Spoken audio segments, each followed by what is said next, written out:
مولاي صل وسلم دائما ابدا على آفیشیل یوٹیوب چینل کو سبسکرائب کریں اور بیل آئیکن کلک کریں۔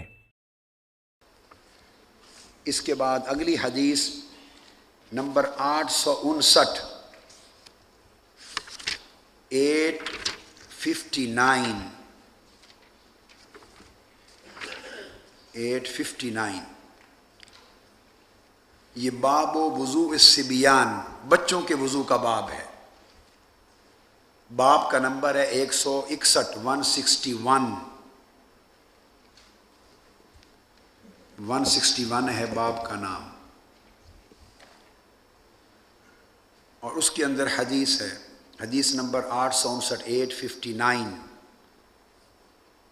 عن علی بن عبداللہ، علی بن عبداللہ سے روایت ہے، اور آگے چل کے روایت کرتے ہیں عن ابن عباس رضی اللہ تعالیٰ عنہ، عبداللہ ابن عباس رضی اللہ تعالیٰ عنہ وہ فرماتے ہیں کہ میں اپنی خالہ میمونہ کے گھر رات کو ٹھہرا۔ حضرت عبداللہ ابن عباس فرماتے ہیں اپنی خالہ حضرت میمونہ کے گھر رات کو رکا، آقا علیہ السلام وہاں تشریف فرما تھے، اور فرمایا کہ آقا علیہ السلام اٹھے، وضو کیا، نماز پڑھی، ثم قام یصلی فقمت فتودعت نحو مما تودع، وضو کیا، نماز پڑھی، کچھ رکعتیں تہجد پڑھی، ثم جئت فقمت عن یسارہ فحولنی فجعلنی عن یمینہ، میں جماعت کے لیے آپ کے پیچھے کھڑا ہو گیا بائیں طرف، آقا نے مجھے ہٹا کے دائیں طرف اپنے پیچھے کھڑا کیا، ثم صلی ما شاء اللہ ثم اضطجع فنام، نوافل سے فارغ ہوئے تو آقا علیہ السلام پھر آرام فرما ہوئے اور سو گئے، نیند فرمائی، فنام حتی نافخ، حتیٰ کہ آپ کی نیند مبارک کی آواز سنائی دی۔ یہ جملہ اس لیے کہا ہے تاکہ یہ شک نہ رہے کہ کامل نیند تھی یا صرف لیٹے ہوئے تھے، محض استراحت فرما نہ تھے بلکہ حالت نیند میں تھے، جب مکمل نیند میں تھے۔ فَأَتَاهُ الْمُنَادِي يُؤْذِنُ بِالصَّلَاةِ، پھر نماز کا وقت ہوا، اس نے آواز دی نماز کے لیے اٹھنے کے، فَقَامَ مَعَهُ إِلَى الصَّلَاةِ، آقا علیہ السلام اس کے ساتھ اٹھے، فَصَلَّى وَلَمْ يَتَوَضَّأ، پوری نیند سے اٹھے اور آپ نے نماز پڑھی اور وضو نہیں فرمایا، وضو نہیں فرمایا۔ اس حدیث سے ثابت ہوا کہ نیند حضور کے وضو کو نہیں توڑتی تھی، نیند آقا علیہ السلام کے وضو کو نہیں توڑتی تھی۔ اب ایک بات سمجھنے والی ہے، نیند مثل موت ہے، نیند مثل موت ہے۔ قرآن مجید میں کہا کہ اللہ روح قبض کر لیتا ہے جب کوئی سوتا ہے نیند میں، تو پھر جو اس نے زندہ رہنا اس کو لوٹا دیتا ہے، یہ جاگنا ہے، جس کی نہیں لوٹائی جاتی وہ فات ہو جاتی۔ نیند مثل موت ہے، تو جس نبی کی نیند ان کی بیداری کی حالت کے وضو کو نہیں توڑتی، نیند وضو نہیں توڑتی، اسی طرح جیسے موت حیات کو نہیں توڑتی، جیسے نیند وضو کو نہیں توڑتی اسی طرح موت آقا کے حیات کی حالت کو نہیں توڑتی۔ اور پھر صحابہ کہتے ہیں قلنا لعمر، ہم نے عمر بن العاص کو کہا، قال ان ناسا یقولون، لوگ ہم صحابہ کہا کرتے تھے، ان النبی صلی اللہ علیہ وسلم تنام عینہ ولا ینام قلبہ، ہم کہا کرتے تھے اس لیے نیند حضور کی وضو کو نہیں توڑتی کہ آنکھیں سوتی ہیں، آقا کا قلب اطہر نہیں سوتا، دل نہیں سوتا۔ اور پھر فرمایا وَيَقُولُ قَالَ عَمْرٌ سَمِعْتُ عُبَيْدَ بْنَ عُمَيْرٍ، ان سے سنا یقول ان رؤیا الانبیاء وحی، انبیاء کی نیند رؤیا خواب وہی ہوتا ہے۔ فرمایا وہ نیند کو کیسے توڑے کہ جس حالت میں وحی الہی آتی ہے، اس سے زیادہ اعلیٰ طہارت کی کوئی حالت ہوگی؟ اللہ کی وحی جس حال میں اترتی ہے اس سے زیادہ اطہر حالت اور کیا ہوگی؟ لہذا نیند آئے یا جائے وہ نیند بھی حضور کو چومنے آتی ہے، مس کرنے آتی ہے، آپ کی حالت کو بدلنے نہیں آتی۔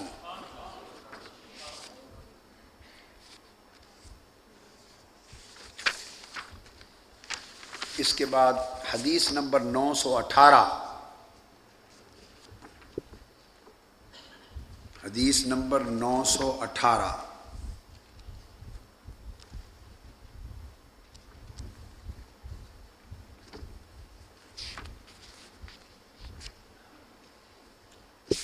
باب ہے باب الخطبۃ علی المنبر، ممبر پر خطبہ دینے کا باب، باب نمبر 26، حدیث نمبر 918،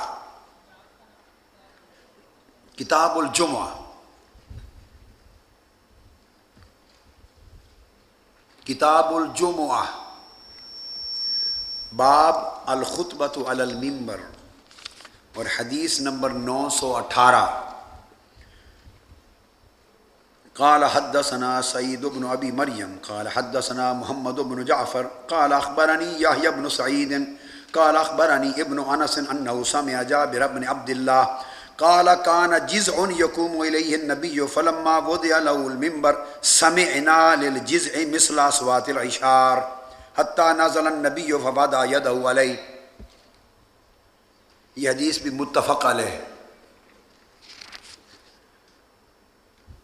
آقا علیہ الصلوۃ والسلام کے اس اور یہ حدیث آگے کئی مرتبہ امام بخاری لائے ہیں۔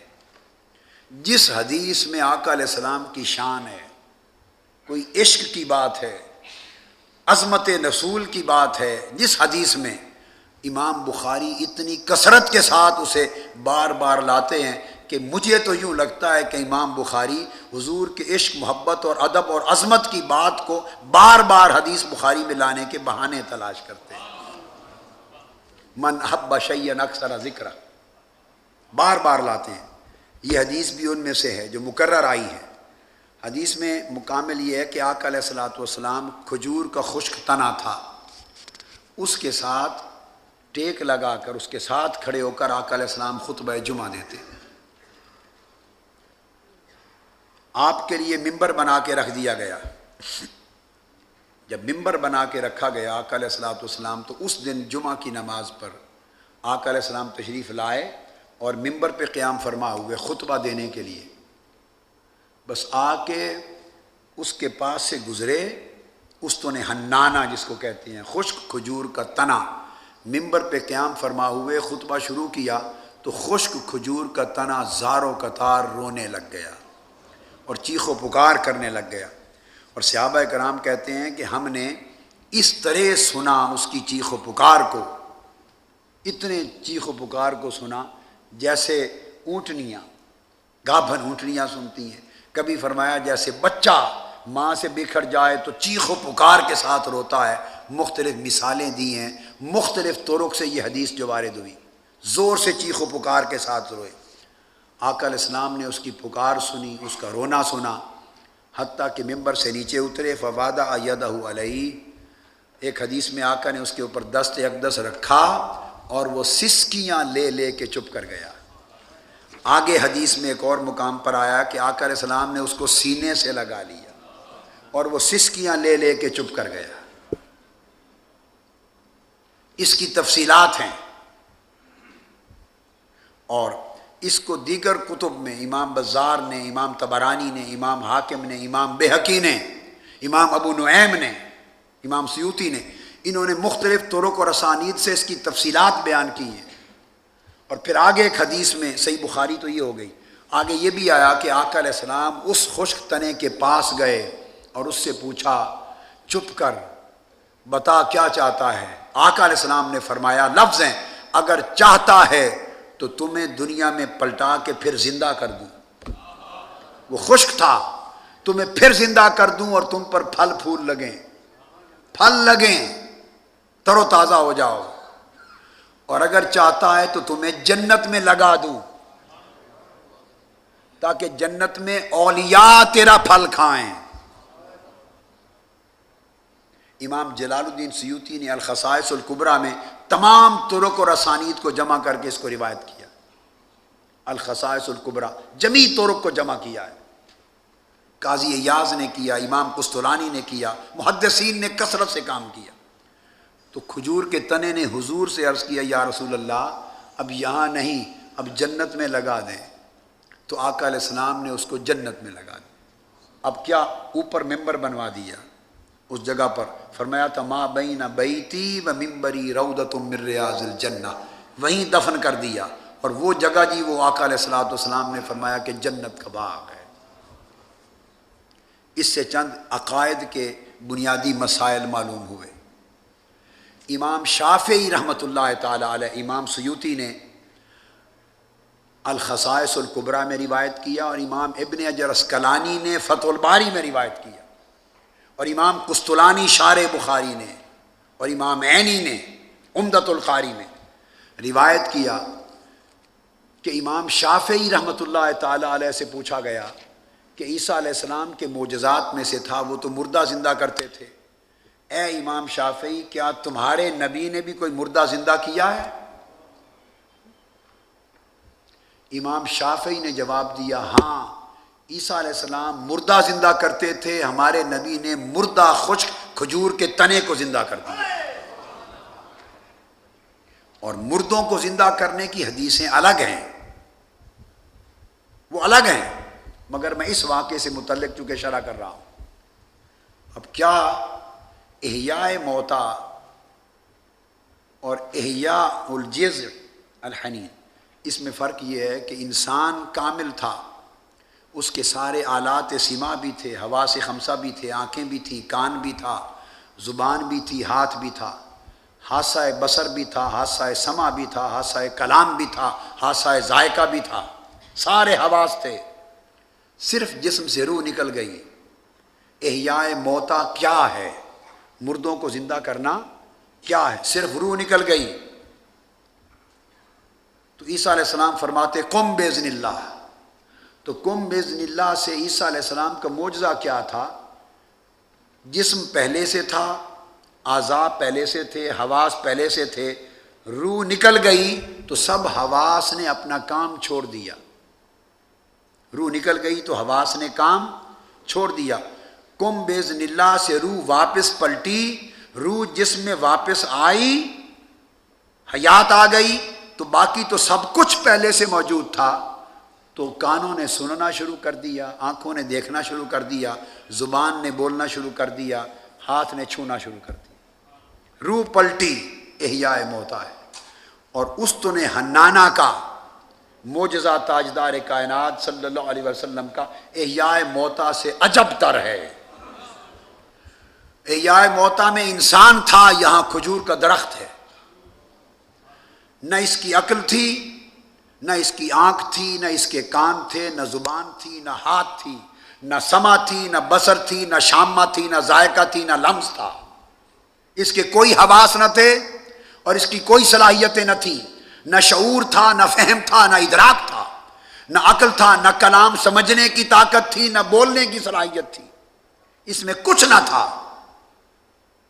اب آقا علیہ الصلوۃ والسلام نے عیسیٰ علیہ السلام قم باذن اللہ کہتے تب روح پلٹتی، مصطفیٰ نے یہ بھی نہیں کہا، بس کھجور کے تنے کے قریب سے گزرے اور قرب مصطفیٰ نے تنے کو زندہ کر دیا۔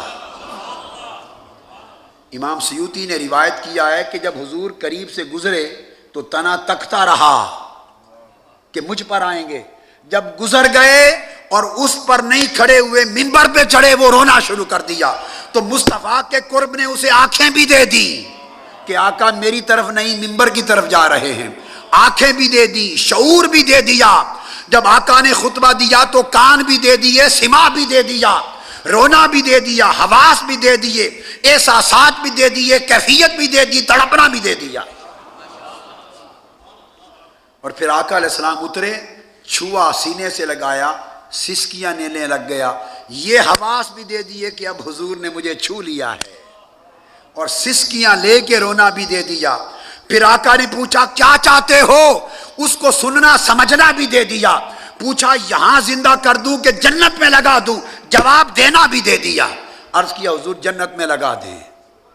اور پھر آقا نے سوال کیا چاہو تو یہی زندہ کر دوں، چاہو تو چاہوں تو جنت میں لگا دوں، اختیار مصطفیٰ بھی ثابت ہو گیا، چاہیں تو مردہ خشک درخت کو ہرا بھرا کر دیں، اور چاہیں تو دنیا کے ایک درخت کو جنت میں لگا دیں، جنت بھی دست مصطفیٰ میں ہے، اکھاڑنا بھی اختیار میں ہے، لگانا بھی اختیار میں ہے۔ اگلی حدیث 922،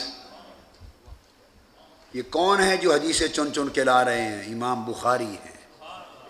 ہذہ عقیدۃ البخاری،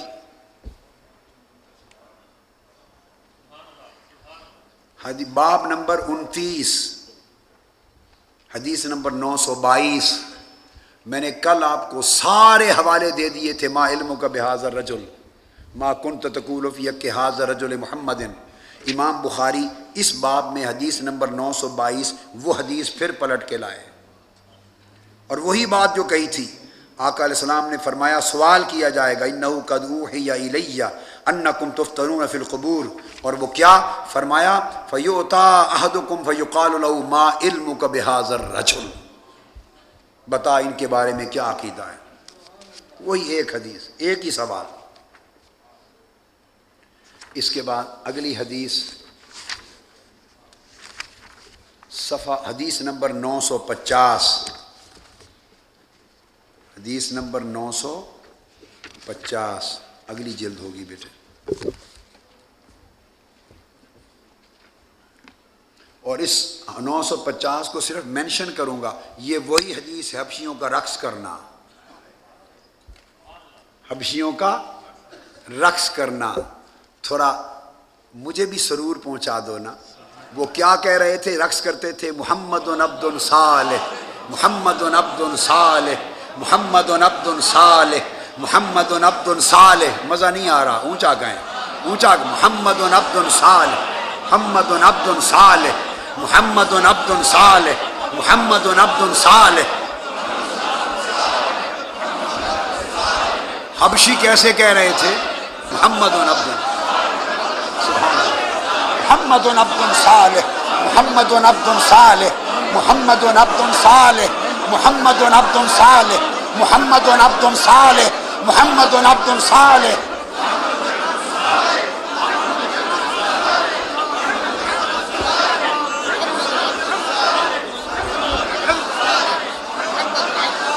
بیٹھ جائیے،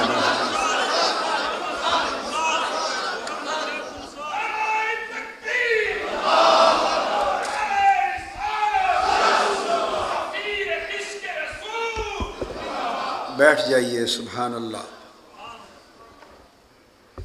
یہ حدیث نمبر 950 وہی حدیث جس کی تفصیل امام ابن حجر عسقلانی نے فتح الباری صفحہ 509 اور 510 پر کی ہے۔ وہ جو عبارت بتائی تھی کہ حضور کا قدوم مدینہ اور اس خوشی میں رقص کرتے تھے، اور اس سے بڑی عید کیا ہے، یہ عید سے بھی اونچی بات تھی۔ فتح الباری صفحہ 509 510، امام بخاری دوبارہ لائے، وَكَانَ يَوْمَ عِيدٍ۔ یہ تو دل والوں سے پوچھو کون سی عید کا دن تھا، وہ عید میں عید تھی، وہ عید میں عید تھی۔ كَانَ ذَلِكَ الْعِيدُ فِي الْعِيدِ يَلْعَبُ السُّودَانُ بِالدَّرَكِ وَالْحِرَابِ فَإِمَّا سَأَلْتُ النَّبِيَّ صلی اللہ علیہ وآلہ وسلم وَإِمَّا قَالَ تَشْتَهِينَ تَنْظُرِينَ۔ آقا علیہ السلام نے فرمایا، عائشہ خواہش ہے دیکھنا چاہتے ہو حبشیوں کا رقص جو میری آمد کے جشن میں کر رہے ہیں۔ یہاں سے ایک تنبیہ ملی اور ایک مسئلہ نکلا کہ خواتین کو بیویوں کی حوصلہ افزائی کرنی چاہیے، خواتین کی حوصلہ افزائی کرنی چاہیے۔ سارا کچھ سیکھنا ہمارا ہی حق نہیں ہے، انہیں بھی سیکھنے دیکھنے کا موقع ملے۔ مبارکباد ہے گمگول شریف والے، مسجد والے، کہ انہوں نے بہت اعلیٰ شاندار پوری گیلری بنا کے خواتین کی ایک باعزت جگہ بنا رکھی، ہر طرف اس کی حوصلہ افزائی ہونی چاہیے۔ فقلت نعم، میں نے عرض کیا یا رسول اللہ، جی ہاں دیکھنا چاہتی ہوں۔ سبحان اللہ۔ فَأَقَامَنِي وَرَاءَهُ خَدِّي عَلَى خَدِّهِ وَهُوَ يَقُولُ، مجھے اپنے پیچھے اس طرح کھڑا کر لیا اور میں دیکھتی رہی، اور دیکھ کر پھر آقا نے بڑی دیر دیکھا، پھر پوچھا قَالَ حَسْبُكِ، پوچھا عائشہ رج گئی ہو، راضی ہو، جی بھر گیا ہے؟ قلت نعم، میں نے کہا جی حضور خوب دیکھ لیا ہے۔ قال فاذهبي، اب چلی جاؤ۔ حوصلہ افزائی کی حدیث، حدیث وہی ہے۔ اب اس سے آگے حدیث نمبر 951، 900 محفل سما پر حدیث آ رہی ہے۔ میں قادری ہوں مگر میرے مشرب میں وسعت ہے، وسعت، میری قادریت میں چشتیت بھی ہے، میری قادریت میں نقش بندیت بھی ہے، سور وردیت بھی ہے، رفاعیت بھی ہے، شاذلیت بھی ہے، میں محمدی المشرب ہوں ذوق میں،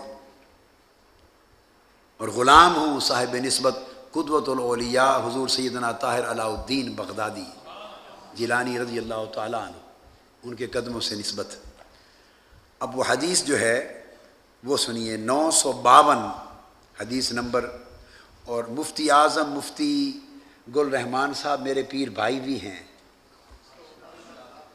حضور قدوۃ الاولیاء سیدنا طاہر علاء الدین سے ان کو بھی شرف غلامی نسبت ہے۔ باب ہے سنت العیدین لأہل الاسلام، اہل اسلام کے لیے 2 عیدوں کی سنت، ایک دن میں 2 عیدیں۔ حدیث نمبر 952،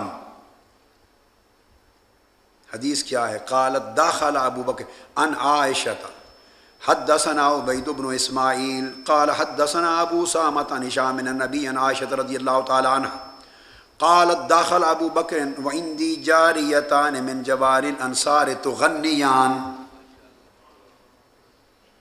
ام المومنین عائشہ صدیقہ رضی اللہ تعالی عنہ فرماتی ہیں کہ عید کا دن تھا، میرے والد حضرت ابو بکر صدیق رضی اللہ تعالیٰ عنہ ہمارے گھر داخل ہوئے، اور میرے پاس انصار کی 2 بچیاں بیٹھی نغمہ گا رہی تھیں۔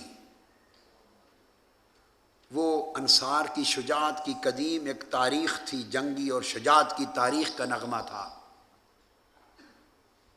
غلط کلام نہ تھا، غلط عائشہ صدیقہ رضی اللہ تعالیٰ عنہ کیوں سنتی اور بیعت نبوت میں کیوں پڑھا جاتا، گمان بھی نہ کریں۔ مثل نعت خوانی کے انصار کی عظمت کی تاریخ اور قدیم شجاعت کی تاریخ، وہ تغنیان غنا سے وہ پڑھ رہی تھیں، وَلَيْسَتَا بِمُغَنِّيَتَيْن، اور پروفیشنل گانے والی نہیں تھی۔ ام المومنین فرماتی ہیں پروفیشنل نہیں تھی مگر گا رہی تھیں۔ فقال ابو بکر اب مزامیر الشیطان فی بیت رسول اللہ صلی اللہ علیہ وآلہ وسلم۔ سیدنا ابو بکر صدیق نے دیکھا تو فرمایا کہ یہ شیطان کے ساز رسول اللہ کے گھر میں بج رہے ہیں۔ اس کا مطلب ہے وہ صرف گا نہیں رہی تھی، ساتھ بجا بھی رہی تھی، دف وغیرہ جو اس زمانے کا طریقہ تھا، دف تو بجا رہی تھی دف اور گا رہی تھی پاکیزہ کلام، جو ام المومنین رضی اللہ تعالیٰ عنہ کے سننے کے شایان شان تھا بیت نبوت میں۔ لفظ مزامیر، سیدنا صدیق اکبر نے کہا کہ یہ مزامیر بیت رسول اللہ میں، وہ ڈر گئیں، گھبرا گئیں۔ وذالک فی یوم عید، یہ عید کا دن تھا۔ جب سیدنا صدیق اکبر اچانک داخل ہوئے، آقا علیہ السلام پہ نظر نہیں پڑی کہ حضور بھی گھر میں ہیں یا نہیں، اندر جو داخل ہوئے تو سیدھا ان کو دیکھا اور جلال میں ان سے فرمانے لگے اب مزامیر الشیطان فی بیت رسول اللہ۔ جب یہ بات فرما چکے تو ادھر نظر دوڑائی تو آقا علیہ السلام چادر اوپر زیب تن کر کے لیٹے ہوئے تھے ایک طرف۔ آقا نے کپڑا ہٹایا، فرمایا یا ابا بکر ان لکل قوم عیدا وہذا عیدنا، ابو بکر چھوڑ دو انہیں، ابو بکر انہیں چھوڑ دو، ہر قوم کی ایک عید ہوتی ہے اور یہ آج ہماری عید ہے۔ سو آقا علیہ السلام کے اس فرمان کے تتبع میں کہتا ہوں کہ جب میلاد کا دن آئے، میلاد مصطفیٰ کا، اور جشن منائے جائیں، اور بہت سی چیزیں جو آگے پیچھے نہیں ہوتی مگر خلاف شرع حرام نہ ہوں، مگر جشن منائے جائیں، اور جشن میں کمکمیں، روشنیاں، جھنڈیاں، جس کو افراد کہا جاتا ہے، اگر وہ سب کچھ کیا جائے اور جشن مصطفیٰ ہو، عید میلاد النبی کا دن ہو، تو کوئی کہے کہ یہ کیوں، تو میں جواب دیتا ہوں لکل قوم عید وہذا عیدنا، ہر قوم کی عید ہوتی ہے، آج ہماری عید کا دن ہے، اور وہ عید ہے جس کے صدقے سے باقی عیدیں ملی۔ میلاد النبی ھذا یوم عیدنا۔ اس سے استنباط ہوا، اب 2 عمل ثابت ہوئے اس سے، ایک عمل ابو بکر، ایک عمل مصطفیٰ۔ عمل ابو بکر اور ایک عمل